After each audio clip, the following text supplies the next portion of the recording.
I couldn't find a lot wrong with the picture. And there seems to be nothing in his past to cause any concern. Jeb Bush hired a private investigator to investigate Osorio, Innovita, to make sure that he wasn't getting involved in a company or with individuals that would create political problems for him in the future. The allegations of fraud at CHS do not raise red flags. At least, not yet. Next on American Greed, Claudio turns 50 and his well-wishers turn out. Happy birthday, happy 50th. We have to help right now.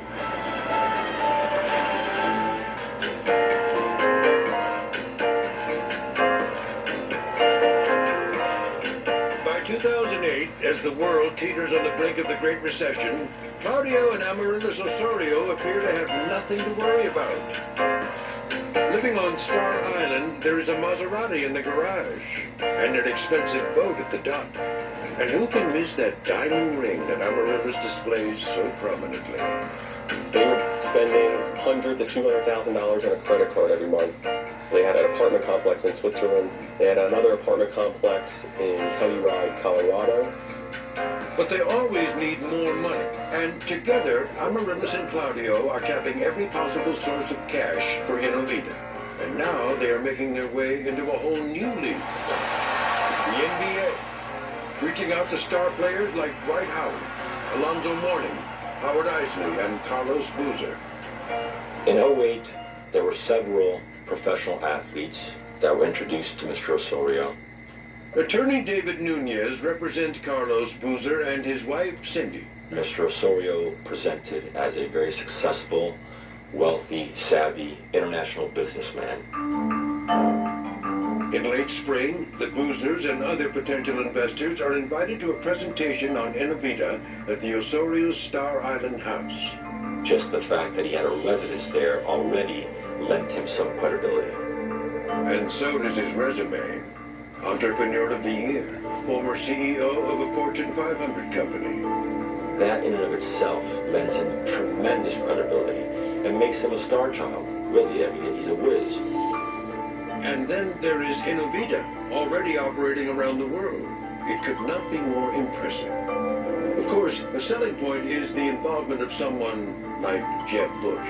It gives you a sense of comfort because one can't imagine individuals of that stature just nilly-willy getting involved. But best of all is the financial picture.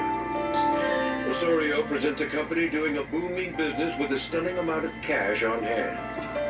There was $40 million in reserves, debt-free, a pipeline of construction projects worth hundreds of millions of dollars in the works, and gaining global recognition. The entire pitch was a masterpiece. He had all the pieces in place to persuade everybody that, you know, if you didn't do this, you really are missing the boat.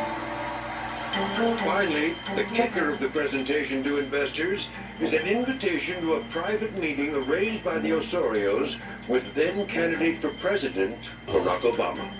It will be held at the home of Chris Corge, and Osorio makes sure his potential investors get special treatment.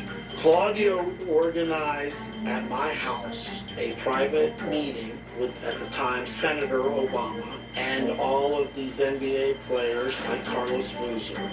Because of something like that, it raised the level of credibility that Claudio Osorio had. Osorio can arrange a private meeting with Barack Obama? That's impressive. It's like catching the big fish. Here I am with the president-to-be. That's a big deal. What other seal of approval do you need to show the world I'm legitimate? What else?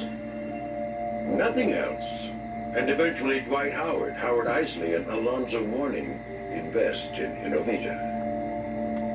For Cindy and Carlos Boozer, the decision to put their money into the company is not easy. These folks are folks that are hardworking, that value what they have. Mind you, he wasn't drafted in the first round. Second round draft picks don't get guaranteed contracts. He had to work hard to earn what he became in the NBA. And so Osorio plays it cool.